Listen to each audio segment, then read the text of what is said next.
Wait, am I going the right way? You're good. Yeah, there you go.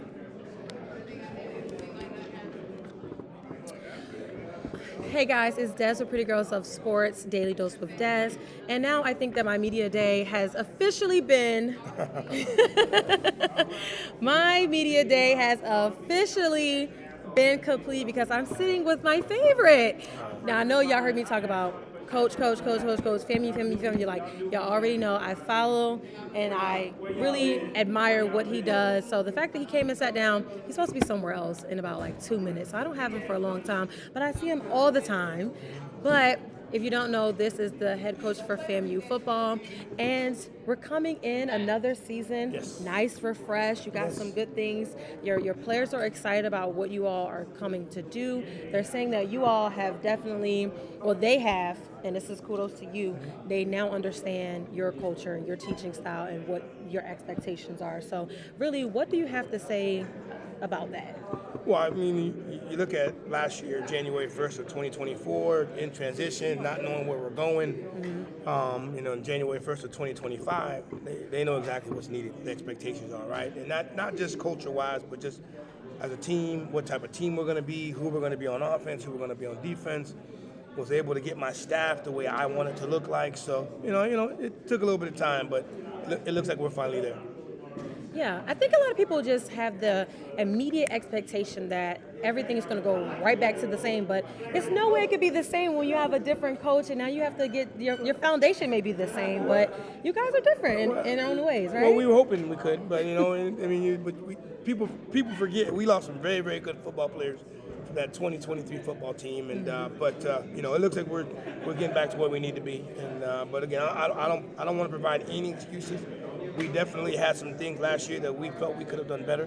So the goal is to learn from those lessons and make sure we improve upon them this season. What is one thing that you definitely have changed that is going to jumpstart your success for this season?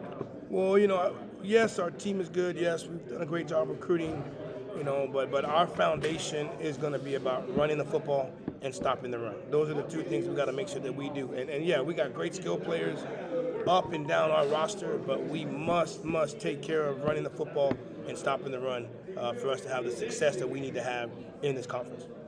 Last season, you guys kind of started slow. You started your games kind of slow. And even your players touched on, they want to be able to start faster and really finish and not taking it down to the wire. So what has gotten them to do that mentality just change of just starting a little bit faster right away? I think some of it may have to do with preparation, but also just going into attack mode right away. I think that we kind of were feeling some things out in a lot of the football games we played, maybe worried about what they were going to do as opposed to just going out and doing what we need to do. Ultimately at the end of the year, yeah, we started slow, but then come to find out, won the football game late. But we should be in attack mode right from the get-go because we have that type of talent, and I'm excited about that talent and excited about the coaching staff. What else are you excited about for this season? I know last year you talked about homecoming and as a head coach and getting that first feel. So now you're a little bit more. You got your feet wet now. So what is something that you can look forward to as a coach coming into the season? I think we have a very, very good schedule. We got some really, really good football teams coming into Bragg. Obviously we travel and got to play some really good football games as well. But just excited about who we're playing. We'll know if we're a really, really good football team based on all the teams that we're having to play this upcoming season. Is there one game in particular you're looking forward to? The first one, Howard. Obviously getting ready to go down to South Florida and playing them, and playing in the Orange Blossom Classic, a game that FAMU should always be a part of. Right? So you kind of took that out of like that question for me because I was gonna say Orange Blossom Classic is coming. Last year you guys wasn't in. A lot of people weren't happy about that, but now you are. So is that looking like that is going to be the standard from now on? We're hoping so. I know contracts are in place, but just for us, our fan base, the alumni down in South Florida, look, that's a game that they're looking forward to every single year. Yeah. And it just didn't feel right. And again, I love the MEAC SWAC Challenge. We won and got a chance to go into Atlanta, which is another big alumni base for us. But not playing in having the Orange Blossom Classic play and us not playing in it, it did seem a little odd. Yeah. I remember my first time, actually, covering FAMU was the Orange Blossom Classic. So when you guys went in it together, I was like, what is happening? I don't. This doesn't. It's not feeling right. I feel like the orange, FAM, Florida, FAM. It's all over. All the colors are all over the place. But and again, it was a great football game. It was a great football game last year. Yeah, I mean, it got rained out. Yeah, yeah. But just us not being there, it did seem a little different. Yeah, that's why I got rained out. Y'all went there. It never rains on the Rattlers. My man says it never rains on the Rattlers. No, honestly, almost every game I went to last year, it was hot. Yeah, really, really hot. Florida. Yeah. Florida. Yeah.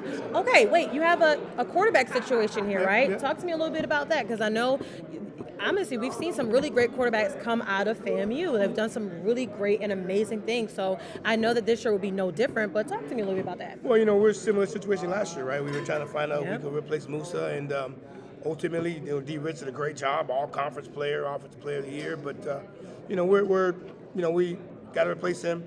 He was a kid that, even though he came in as a transfer, he had played at the FBS level and had success at the FBS level. Where now we're trying to see, our quarterback, who they're going to be. We got 3 guys probably who are possible candidates. We brought a guy in from Toledo, brought an All-American in from a junior college. We brought in Tyler Jefferson from the spring. So, at that position, right, obviously very valuable, but got to be able to run the offense, got to take care of the football. Those are the 2 things that I'm going to ask of him every day. And the person that does that the best will ultimately be the quarterback. It's always good to have a little competition. Oh, we have it. I'll probably name the quarterback a little bit earlier than. Oh, yeah, because you had us waiting long, Coach. Coach drug it out. Coach was like, I'm not telling y'all yet. I tried. You had us stressed. I tried, but I think just better for us, just better for the offense and coaches just to know who that guy will be. And maybe we'll do, like I said, we'll do it a lot earlier than when we did last year. Thank you. Set the tone early. Really? Okay, I want to, just a few more questions, but I want to ask you about the 2 players that you selected to be here, your staff and everybody selected to be here.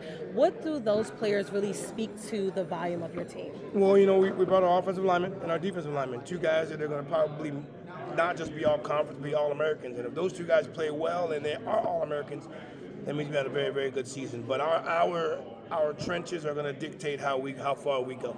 And you look at all the teams and all the players and all these different conferences, they all got skilled players. The team with the best offensive line and defensive line will be the team that wins the Swac, and that's what we want to be. Absolutely. You have to go. So is there any last words that you want to give before you get up out of here? Y'all know I'm so happy now. My heart's so full.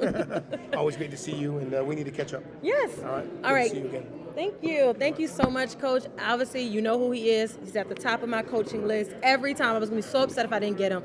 But make sure you guys are liking, sharing, and subscribing on all social media platforms at PT Love Sports, and I'll see you on the next one.